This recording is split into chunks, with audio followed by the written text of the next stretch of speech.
उत्तर भारत के सैनी समुदाय के इतिहास की बात की जाए तो ये समाज एक महान ऐतिहासिक परंपरा से संबंध रखते हैं। पहले ये मथुरा के निवासी थे। जब महमूद गजनवी हिंदुओं का धर्म परिवर्तन कर रहा था तो उससे लड़ते हुए ये लोग हिमालय की शिवालिक पर्वतमाला तक पहुंच गए। सैनी लोग मुख्यतः हरिद्वार, सहारनपुर से लेकर पश्चिम में वर्तमान पाकिस्तान के सियालकोट तक फैले। बाद में उपजाऊ भूमि देखकर यही बस गए और अपनी जन्मभूमि पर वापस नहीं गए। दरअसल सैनी शब्द मूल रूप से शूरसैनी शब्द का लघु रूप है। ये जाति पहले शूरसैनी के नाम से पहचानी जाती थी। यूनानी लेखकों ने भी सैनी जाति को शूरसैनी जाति कहा है। मेगस्थनीज अपनी पुस्तक इंडिका में लिखते हैं कि मथुरा के आसपास शूरसैनी ट्राइब निवास करती है, जो कृष्ण को अपना पूर्वज मानकर उनकी पूजा करते हैं। पोरस व उसके सैनिकों को भी कृष्ण का उपासक बताया है।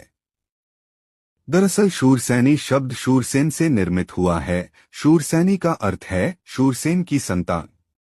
इतिहास में अनेक शूरसेन हुए हैं, पर सैनी समुदाय किस शूरसेन के वंशज है, ये जानने के लिए ज्ञात होना चाहिए कि शूरसैनी शाखा किस राजा के बाद अस्तित्व में आई। दरअसल श्री कृष्ण के पितामह महाराज शूरसेन से 624 वर्ष पहले राजा परावृत के पुत्र भी शूरसेन हुए, जिनसे पहली शूरसैनी शाखा चली। उनकी 23 पीढ़ी बाद देवमीड़ के पुत्र शूरसेन हुए, जिनके पुत्र वसुदेव व पौत्र कृष्ण थे।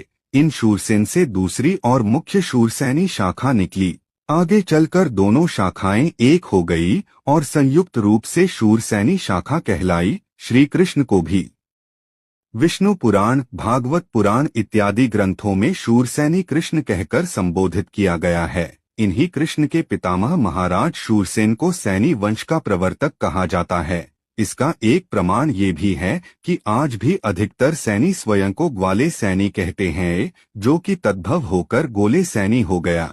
ये लोग स्वयं को श्री कृष्ण का वंशज मानते हैं, इसी कारण स्वयं को ग्वाले सैनी बोलते